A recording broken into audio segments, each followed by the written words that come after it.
Visiems žmonėms laikui bėgant dantys dyla ir tai yra natūralus procesas. Tačiau kartais susidurime su stipresniu dantų dilimu nei įprasta. Toks dilimas tampa pastebimas ir patiems pacientams. Jie susiduria su tam tikrais simptomais, gali pastebėti suprastėjusią dantų estetiką.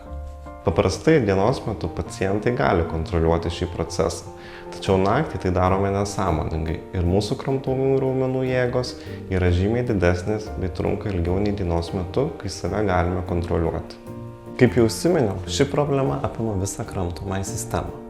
Pacientai susiduria su raumenų nuovargiu, jų įtampa, prasideda dantų jautrumas ar skausmas. Vėliau pacientai pastebi ir suprastėjusią dantų estetiką, nuskyla kandamieji kraštai, krūminiai dantys. Taip pat gali atsirasti ir akivaizdžių emalio įtrūkimų. Visiškai išvengti bruksizmo yra neįmanoma. Pacientams rekomenduojam keisti gyvenimo būdą, mažinti stresą keliančius veiksnius. Vis dėlto to padaryti nepavykus, pacientams rekomenduojama naktimis naudoti kapas.